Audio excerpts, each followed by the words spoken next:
Hollywood இயக்குனர் சென்னைக்கு வந்து தனது முதல் படத்தை இயக்கப் போகிறார். அமெரிக்க இயக்குனரான அவர் முதலாக இயக்கப் போகும் அந்த தமிழ் படத்தின் பெயர் சதி லீலாவதி. நாடகம் மூலமாக பிரபலமாக இருந்த NK ராதாவும் அவர் மனைவியுமான ஞானம்மாவும் தான் நாயகன் மற்றும் நாயகி பாத்திரமேற்று முதலாக திரையில் தோன்றினர். அந்த படத்தில் ஒரு துணை பாத்திரத்தில் முதலாக வெள்ளித்திரையில் நடிக்கும் வாய்ப்பை ஒரு இளைஞர் பெற்றார். இளமையும் அழகுமிக்க அந்த வாலிபர் தான் தமிழ் திரையுலகினரால் மக்கள் திலகம் MGR என்று அன்போடு அழைக்கப்பட்ட மருதூர் கோபாலமேனன் ராமச்சந்திரன். அத்தோடு அந்த படத்தில் தமிழகத்தின் சார்லி சாப்ளின் என்று வர்ணிக்கப்பட்ட கலைவாணர் NS கிருஷ்ணன் என்று அழைக்கப்பட்ட நாகர்கோவில் சுடலிமுத்து கிருஷ்ணன் என்பவரும் அறிமுகமானார்.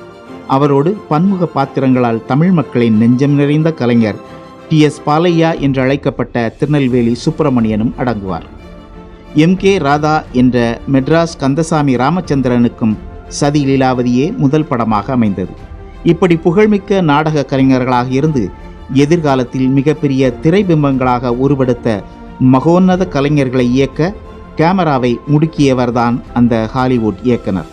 திரைப்படம் தமிழ் திரையுலகிற்கு அறிமுகமான அந்த தொடக்க காலங்களில் கோவை மாநகரத்தை சார்ந்த மருதாச்சலம் செட்டியார் என்ற தயாரிப்பாளர் தான் அந்த ஹாலிவுட் இயக்குனரை சென்னைக்கு அழைத்து வந்தார். திரைப்படம் தமிழகத்தில் அரும்பு விட்ட காலங்களில் ஹாலிவுட்டை கலக்கிய அந்த ஹாலிவுட் இயக்குனரின் பெயர் எல்லிஸ் ஆர் டங்கன். அமெரிக்காவின் ஓகையோ என்ற மாநிலத்தின் பாட்டன் என்ற ஊர்தான் அவர் பிறந்த இடம். அமெரிக்காவில் பிறந்து திரைப்பட கல்லூரியில் படித்து பட்டம் பெற்றாலும் அவர் திரைப்பயணத்தை இந்தியாவில் தான் தொடங்கினார். அவர் தனது வாழ்நாளில் 15 ஆண்டுகளை இந்தியாவில் கழித்தார். காற்றுள்ள போதே தூற்றிக்கொள்ள துடிக்கும் இளமை பருவத்தை அவர் இங்கே கழித்தார். வாய்ப்பும் செல்வமும் கொட்டி கிடக்கும் ஹாலிவுட் திரைக்களத்தில் கழிக்காமல் இந்தியாவில், அதுவும் சென்னையில் கழித்தார் என்பதுதான் கூடுதல் சிறப்பு.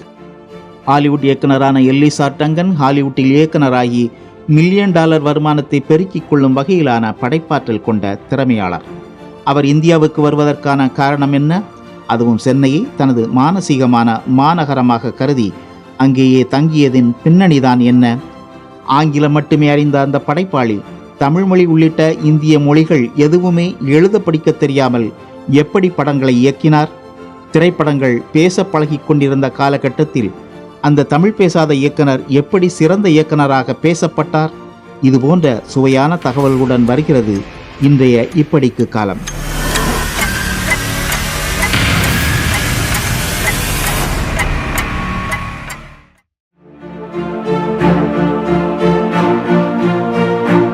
பள்ளியில் படிக்கும் போதே கேமராவும் கையுமாக அலைந்து திரிந்த எல்லிஸ் ஆர் டங்கன் பள்ளி ஆண்டு விழா மலரில் தான் எடுத்த புகைப்படங்களை பதிவிட்டுள்ளார். அந்த மலருக்கு அவரே ஆசிரியராகவும் இருந்துள்ளார்.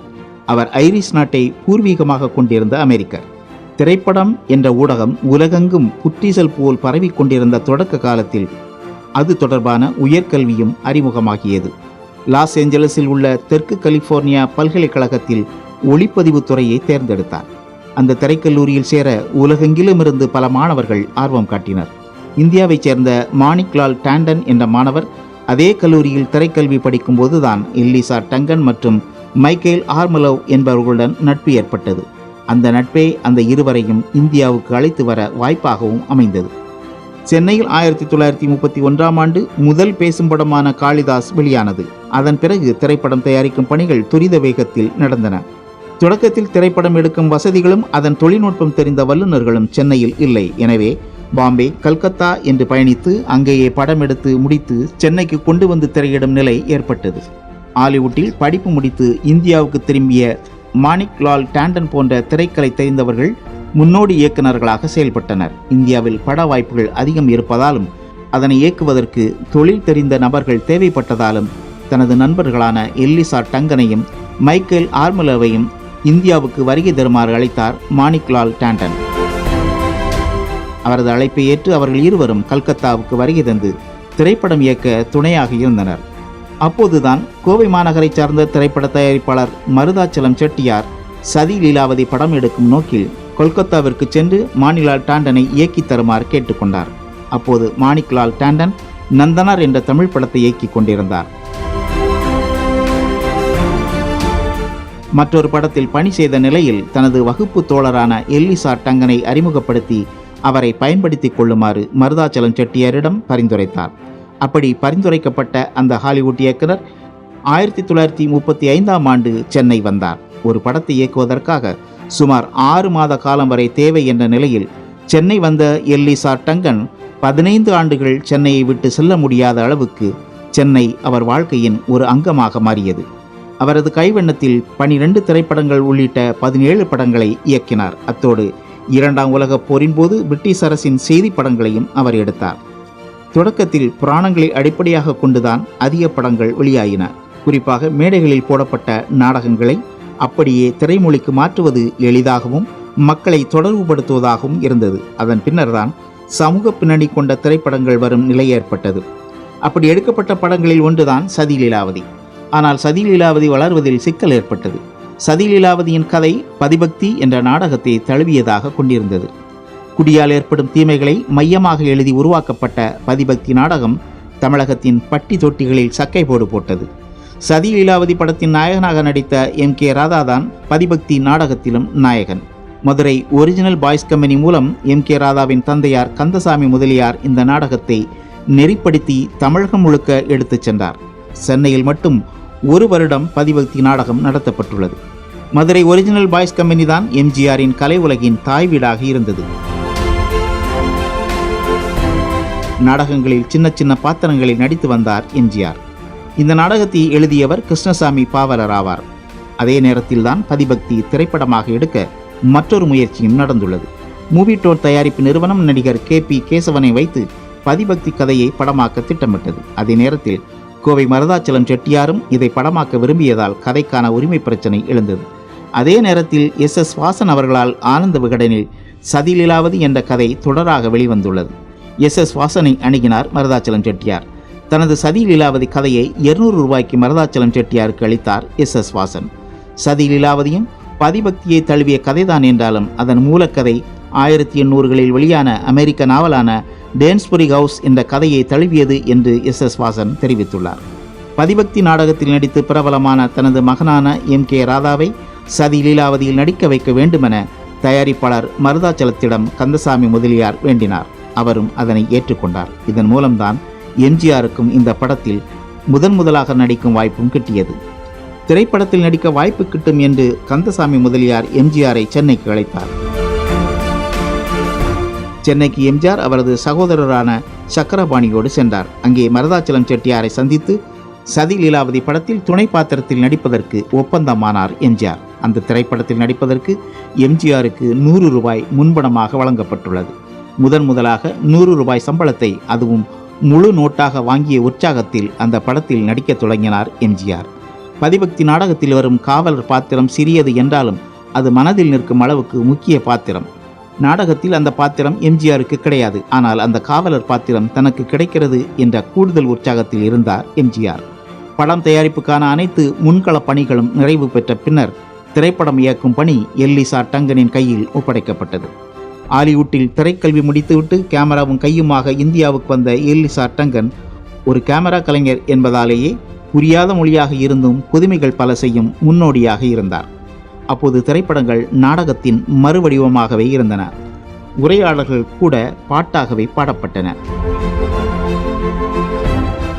மாடர்ன் தியேட்டர்ஸ் தயாரித்த இந்தர் சபா என்ற திரைப்படத்தில் 72 பாடல்கள் இடம்பெற்றிருக்கின்றன. அதுதான் உலக சாதனையாக கருதப்படுகிறது. பேச்சும் பாட்டுமே பிரதானமாக இருந்தன. பாத்திரங்களை வெவ்வேறு கோணங்களிலும் க்ளோஸ்அப்பில் நம் கண்களுக்கு அருகில் பார்க்கும் விதம் ஒன்றுதான் வித்தியாசமாக இருந்தது. நாடகத்தின் திரை வடிவமாகவே திரைப்படம் இருந்த காலத்தில் தமிழ் திரையுலகில் கால் பதித்தார் எல்லிசா டங்கன். திரைப்படம் என்ற காட்சி ஊடகத்திற்கான இலக்கண மரபுகளை தமிழ் திரையுலகிற்கு அறிமுகப்படுத்திய பெருமை எல்லிசா டங்கனையே சாரும். அதற்காக அவர் கடினமாக மெனக்கிட்டார். பாத்திரங்கள் என்ன பேசுகின்றன என்பதை தெரியாத நிலையிலும் காட்சிகளின் சாராம்சங்களை அறிந்து கொண்டு அதற்கு தக்கவாறு காட்சிகளை நகர்த்த தொடங்கினார். அவரே கேமராவையும் இயக்கினார் என்பதால் அவர் எதிர்பார்த்த முடிவை திரைமொழியில் தீட்டுவதற்கு வசதியாகவே இருந்தது. முதல் படமான சதி லீலாவதி படம் எடுக்கப்பட்டு 1936ஆம் ஆண்டு வெளிவந்தது. படம் எதிர்பார்த்த வெற்றியை அடையாவிட்டாலும் எல்லிசா டங்கனின் இயக்கம் பற்றி அப்போது பேசப்பட்டது. சதி லீலாவதியை தொடர்ந்து எல்லிசா டங்கனுக்கு வாய்ப்புகள் பல வரத் தொடங்கின.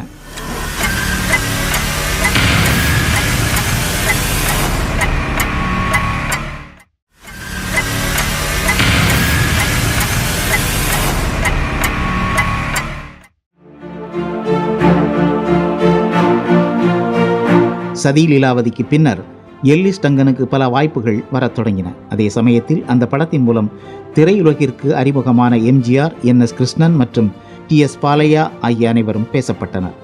அதிலும் இயக்குனர் எல்லிஸ் ஆர் டங்கனும் தமிழ் மக்களால் அறியப்பட்டார். அடுத்து வந்த படங்கள் ஒவ்வொன்றிலும் டங்கன் தனது முத்திரைகளை பதிப்பதில் ஆர்வமாக இருந்தார். சதி லீலாவதி, சீமந்தினி, இரு சகோதரர்கள், அம்பிகாபதி, சூரியபுத்திரி, சகுந்தலா, காளமேகம், தாசிப்பெண், வால்மீகி, ரிட்டர்னிங் சோல்ஜர், மீரா, பொன்முடி மற்றும் மந்திரி குமாரி ஆகிய படங்களை இயக்கினார் டங்கன். இதில் இரு சகோதரர்கள், அம்பிகாபதி, மீரா, பொன்முடி, மந்திரி குமாரி ஆகிய படங்கள் காலங்கடந்து அரிய படைப்புகளாக பேசப்படுகின்றன. அப்போது தொழில்நுட்பத்தில் வளர்ச்சி பெறாத காலம். புதிய தொழில்நுட்பங்கள் அறிமுகமாகும் போது அதற்கான சிறப்பு நிபுணர்களை வைத்துதான் அந்த தொழில்நுட்பங்கள் கையாளப்பட்டன. எல்லிஸ் டங்கன் காட்சிகளை பேனிங் என்ற திரைமொழியில் சொல்லப்படும் ஒரு முனையிலிருந்து மறுமுனைக்கு கேமராவை நகர்த்துவதற்கு தனது காரை ட்ராலியாக பயன்படுத்தினார். தனது காரின் கூரையில் இருவர் அமரும் விதமாக மேடையை அமைத்து அதில் இருந்தபடி காட்சிகளை படமாக்கும் முறையை அறிமுகப்படுத்தினார். அது டங்கன் ட்ராலி என்று அழைக்கப்பட்டது. திரைப்படம் என்பது ஒரு காட்சி வடிவம் என்பதால் நாடக பாணியில் உரத்து பேசும் உரையாடல்களை குறைத்து காட்சி வடிவமாக மாற்றுவது என்பதை தமிழ் திரையுலகிற்கு சொல்லிக் கொடுத்தார் டங்கன். காட்சி கட்டமைப்பு, ஒளிப்பதிவு, எடிட்டிங், ஒப்பனை போன்றவற்றில் தனி கவனம் செலுத்தி காட்சி மொழியின் சிறப்பை மேம்படுத்துவதற்கான முயற்சிகளில் இறங்கினார். அரங்குக்குள் முடங்கி கிடந்த படப்பிடிப்பு தளத்தை வெளிப்புறத்துக்கு கொண்டு வர முயற்சி செய்தார். திரைமொழியை அறிந்திருந்தாலும் அவருக்கு இந்திய மொழிகள் தெரியாத காரணத்தால் அவர் எப்படி படங்களை இயக்கப் போகிறார் என்ற சந்தேகம் எழுந்தது. ஆனால் அதை குறையாக கருதவில்லை. அதற்காக கதையின் போக்கிலோ அல்லது வடிவத்திலோ மாற்றம் செய்ய வேண்டும் என்று வற்புறுத்தவும் இல்லை. கதை மற்றும் உரையாடல்களின் சாரம் என்ன என்பதை தனது உதவியாளர்கள் மூலம் தெரிந்து கொண்டு காட்சிகளை படமாக்கியிருக்கிறார். சச்சிதானந்தம் மற்றும் இளங்கோ என்ற இருவரும் தான் டங்கனின் உதவியாளர்களாக இருந்திருக்கின்றனர். இந்த இருவரும் தமிழ் மற்றும் ஆங்கில மொழிகளில் புலமை பெற்றவர்களாக இருந்த காரணத்தால் டங்கனுக்கு ஏற்பட்ட மொழி பிரச்சனை எளிதாக நிவர்த்தி செய்யப்பட்டது. அவர்களின் உதவியுடன் காட்சி மற்றும் உரையாடல்களை ஆங்கிலத்தில் எழுதி வைத்துக்கொண்டு காட்சிகளை படமாக்கியிருக்கிறார். என்ன எடுக்கப் போகிறோம் என்பதில் அவர் தெளிவாக இருந்தபடியால் நடிகர்களுக்கு உச்சரிப்பு பிசகு இருந்தாலோ அல்லது உரையாடலில் தவறுகள் நேர்ந்தாலோ அவர்களின் முகபாவத்தை வைத்து சரியாக கணித்து காட்சி நன்றாக அமையும் வரைக்கும் பொறுமை காட்டியிருக்கிறார். இதை அவரே ஆனந்த விகடனுக்கு அளித்த பேட்டி ஒன்றில் கூறியிருக்கிறார். எனவே மொழி சிக்கல் அவருக்கு ஏற்படவில்லை என்ற காரணத்தால் அவர் 15 ஆண்டு காலம் இங்கு தங்க நேரிட்டது. அத்தோடு தனது உதவியாளர்களுக்கு முழு சுதந்திரமும் அளித்திருக்கிறார். கேமராவை எப்படி கையாள வேண்டும் என்றும் ஓய்வு நேரங்களில் அவர்களே அதை கையாண்டு பழகுவதற்கும் இடமளித்திருக்கிறார். டங்கனின் 2வது படமான சீமந்திரி, 3வது படமான இரு சகோதரர்கள் ஆகிய படங்களும் மிகப்பெரிய வெற்றி பெற்ற படங்களாகும். 1936ஆம் ஆண்டு வெளியான இரு சகோதரர்கள் படத்தின் நாயகனாக KP கேசவன் நடித்தார். இந்த படத்தில் எம்ஜிஆரும் அவரது அண்ணன் MG சக்கரபாணியும் நடித்தனர். இந்திய விடுதலை போர் தீவிரமடைந்திருந்த காலம் அது. எனவே விடுதலை உணர்வை பிரதிபலிக்கும் காட்சிகள் இதில் இடம்பெற்றிருந்தன. இதில் 70 வயது பாட்டியை நடுக்கி வைத்திருந்தார் டங்கன். இரு சகோதரர்கள் படத்திற்கு பின்னர் 1937இல் அம்பிகாபதி என்ற படம் வெளியானது.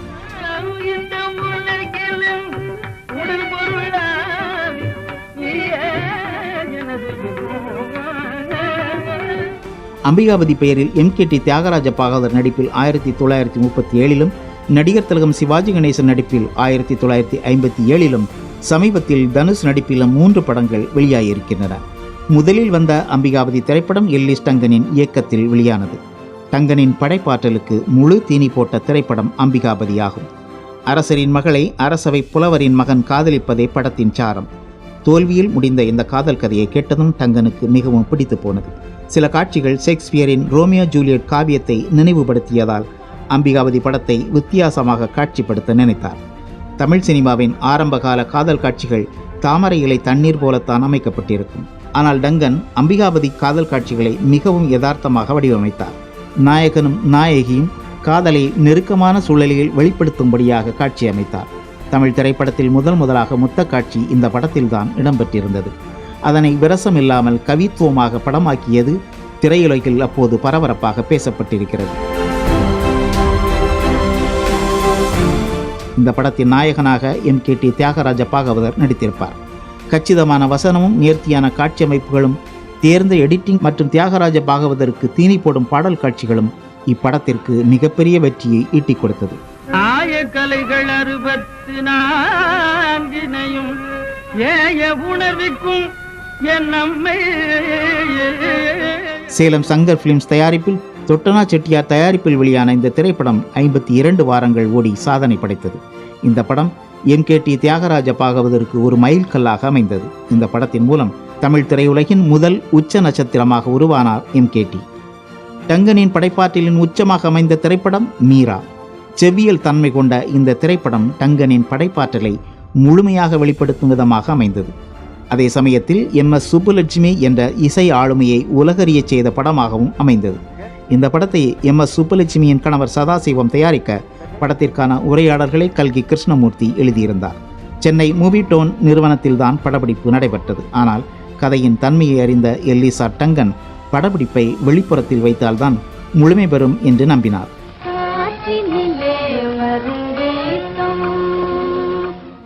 வட இந்தியாவின் ஜெய்ப்பூர், பிருந்தாவன், உதய்பூர், சித்தூர், துவாரகா ஆகிய இடங்களுக்கு படக்குழுவினரை அழைத்துச் சென்று படமாக்கினார். இசை காவியமாக அமைந்த இந்த படத்தின் காட்சிகள், கோணங்கள், ஒளிப்பதிவு, ஒலிப்பதிவு ஆகியவையெல்லாம் தனித்திருந்தன. படத்தொகுப்பில் பல புதுமைகளை புகுத்தி இந்த படத்திற்கு அழகு சேர்த்தார். இந்த படத்தின் இந்தி மொழி ஆக்கம் 2 ஆண்டுகளில் வெளியானது. I commend Subbulakshmi of the South to the people of the North. She is presenting the Hindi version of her Tamil film Meera. Hindi திரைப்படத்தின் மூலம் MS சுப்புலட்சுமியின் புகழ் தேசிய அளவில் பரவியது. MS சுப்புலட்சுமி இந்தியாவின் நைட்டிங்கேல் என்று புகழப்பட்டார். MS சுப்புலட்சுமி முழுநேர இசைக்கலைஞர் என்றாலும் சகுந்தலை, மீரா உள்ளிட்ட 4-5 படங்களில் மட்டும்தான் நடித்தார். அதில் மீரா படம்தான் அவரை புகழின் உச்சிக்கு எடுத்துச் சென்றது. மீரா படப்பிடிப்பு வெளிப்புறங்களில் படம் எடுக்கப்பட்ட போது டங்கனுக்கு சில சிக்கல்களும் ஏற்பட்டது. குறிப்பாக கோவில்களில் படமாக்கும் போது டங்கன் வெளிநாட்டவர் என்பதால் அவரை கோயிலுக்குள் அனுமதிக்கவில்லை. எனவே தன்னை ஒரு காஷ்மீரி பண்டிட் போல உடையலங்காரம் செய்து கொண்டு கோயிலுக்குள் படமாக்கியிருக்கிறார். சேலம் மாடர்ன் தியேட்டர்ஸ் தயாரிப்பில் எல்லிஸ் டங்கன் 3 படங்களை இயக்கினார். பொன்முடி, MGR நடித்த மந்திரி குமாரி ஆகிய 2 தமிழ் படங்களையும், தி ஜங்கிள் என்ற ஆங்கில படத்தையும் மாடர்ன் தியேட்டர்ஸுக்காக டங்கன் இயக்கி கொடுத்தார். பொன்முடி என்ற திரைப்படம் புரட்சி கவிஞர் பாரதிதாசன் அவர்களின் எதிர்பாராத முத்தம் என்ற புதின கவிதையை தழுவி எடுக்கப்பட்டது. இந்த படத்தில் காதல் காட்சிகள் வழக்கத்துக்கு மாறாக மிகவும் நெருக்கமாக அமைத்திருந்தார். படம் வெளியான போது பெரும் விமர்சனத்துக்குள்ளானது. மேலை நாட்டு கலாச்சாரத்தை தமிழ் படங்களில் புகுத்தி பண்பாட்டு சிதைவை ஏற்படுத்துவதாக அவர் மீது பலத்த குற்றச்சாட்டுகளும் எழுந்தன. அதே சமயத்தில் இந்த படத்தில் பல புதுமைகளையும் கையாண்டிருக்கிறார். படத்தின் சில காட்சிகள் ஏற்காடு மலையில் படமாக்கப்பட்டது. அதற்காக ஏராளமான பொருள் செலவீட்டில் ஏற்காட்டில் அரங்கு அமைப்புகளை செய்து படமாக்கியுள்ளார். ஏற்காட்டில் கடற்கரை போன்ற காட்சிக்கான அரங்குகளும் கூட அமைக்கப்பட்டன. சென்னை கடற்கரையிலிருந்து கடல் மணலை எடுத்துச் சென்று செயற்கை கடற்கரையை உருவாக்கியிருக்கிறார். முற்றிலும் புதிய கோணத்தில் காட்சிகள் எடுக்கப்பட்ட காரணத்தால் இந்த படத்தின் ஒளிப்பதிவாளராக இருந்த JG விஜயம் என்பவருக்கு ஒளிப்பதிவிற்கான விருதும் வழங்கப்பட்டது. MGR கதாநாயகனாக நடிக்க கருணாநிதி கதை வசனம் தீட்ட மாடர்ன் தியேட்டர்ஸ் தயாரிப்பில் வெளியான மந்திரி குமாரியை டங்கன் இயக்கி கொடுத்தார். சங்க இலக்கியமான குண்டலகேசியில் இடம்பெற்றிருக்கும் கதையை மையமாக வைத்து கருணாநிதியின் எழுத்தில் உருவான இந்த கதை மிக பெரும் வெற்றி படமாக அமைந்தது. இந்த படம் MGR மற்றும் கருணாநிதியின் கலை பயணத்தை வெற்றி பாதையில் எடுத்துச் செல்லும் படமாக அமைந்தது. 1950ஆம் ஆண்டு வெளியான இந்த படத்தை அடுத்து எல்லிசா டங்கன் தனது நாட்டுக்கு திரும்பிச் சென்றார். MGRஐ துணை பாத்திரமாக அறிமுகம் செய்த டங்கன் அதே MGR பெரிய நட்சத்திரமான பிறகு நாயகனாக நடிக்க வைத்துவிட்டு தாயகம் திரும்பினார். ஆனாலும் தமிழகம் மீதான தொடர்பை அவர் விட்டுவிடவில்லை. ஹாலிவுட்டில் தான் தமிழகத்தில் செய்த கலைப்பணிகளையும் தனது படங்களையும் போட்டு காட்டியுள்ளார். தமிழகத்தில் இப்படி படம் எடுப்பதற்கான வசதிகளும் ஸ்டுடியோக்களும் இருக்கிறதா என்று ஆச்சரியப்பட்டு போனார்களாம். ஹாலிவுட் இயக்குனரான வில்லியம் பெர்க் என்பவர் இந்தியாவில் படம் எடுக்க ஆர்வம் காட்டியுள்ளார். எனவே அவரையும் அவரது குழுவினரையும் இங்கு அழைத்து வந்து தி ஜங்கிள் என்ற ஆங்கில படத்தை வில்லியம் பெர்க்கோடு இணைந்து இயக்கினார் டங்கன். சயின்ஸ் ஃபிக்ஷன் படமான ஜங்கிள் உலக அளவில் வெற்றி பெற்று பலத்த வசூலை அள்ளி கொடுத்தது. அமெரிக்க தொலைக்காட்சிகளுக்காக ஆண்டிஸ் கேங் என்ற தொடர் மூலமாக இந்திய காடுகளில் நடக்கும் சாகசங்களை கதையாக படைத்தார். குழந்தைகளுக்காக தயாரிக்கப்பட்ட இந்த தொடர் முழுக்க முழுக்க இந்தியாவில் தான் படமாக்கப்பட்டது. சிறு வயதிலேயே பயணம் மேற்கொள்வதை வழக்கமாக கொண்டிருந்த டங்கன் ஸ்பெயின் மற்றும் பிரான்ஸ் ஆகிய நாடுகளுக்கு சைக்கிளிலேயே பயணம் செய்துள்ளார். இதனால் செய்தி படங்கள் மற்றும் கல்வி குறித்தான ஆவணப்படங்களை எடுப்பதில் பின்னாளில் அவர் ஆர்வம் காட்டினார். 2ஆம் உலகப் போரின் போது பிரிட்டிஷ் இராணுவத்திற்காக செய்தி படங்களை எடுத்தார். மகாத்மா காந்தி சுட்டுக் கொல்லப்பட்டு அவரது இறுதி ஊர்வலம் நடைபெற்ற போது அதை காட்சிப்படுத்தினார் எல்லிஸ் டங்கன். பின்னர் அமெரிக்காவில் எல்லிஸ் டங்கன் புரொடக்ஷன்ஸ் என்ற பெயரில் தயாரிப்பு நிறுவனம் தொடங்கி கல்வி, தொழில் மற்றும் மேம்பாட்டு படங்களை தயாரித்து கொண்டிருந்தார். அமெரிக்காவில் இருந்தாலும் இந்தியாவையும் தமிழகத்தையும் அவர் ஒருபோது மறக்கவில்லை. 1992ஆம் ஆண்டு இந்தியாவுக்கு வருகை தந்தபோது அவருக்கு மிகச்சிறப்பான வரவேற்பு கொடுத்து சிறப்பு செய்யப்பட்டது. திரையுலகம் கொடுத்த அந்த மரியாதையை கண்டு மனம் நெகிழ்ந்தார் டங்கன். தமிழ் திரையுலகிற்கு அவர் ஆற்றிய பங்கினை மையமாக வைத்து கரண் பாலி என்பவர் அன் அமெரிக்கன் இன் மெட்ராஸ் என்ற ஆவணப்படத்தை எடுத்தார். அந்த ஆவணப்படம் எல்லிசா டங்கனின் கலை சேவையை முழுமையாக ஆவணப்படுத்துகிறது. 1964ஆம் ஆண்டு எலைன் என்ற பெண்மணியை திருமணம் செய்து கொண்ட பின் 2001ஆம் ஆண்டு டிசம்பர் 1ஆம் நாள் தனது 92 வயதில் மறைந்தார் எல்லிசா டங்கன் என்ற திரைப்படைப்பாளி. ஆனாலும் அவரின் கலைப்படைப்புகள் அனைத்தும் அவரது பெயரை சொல்லும் ஆவணங்களாக காலம் கடந்து பேசிக்கொண்டிருக்கின்றன.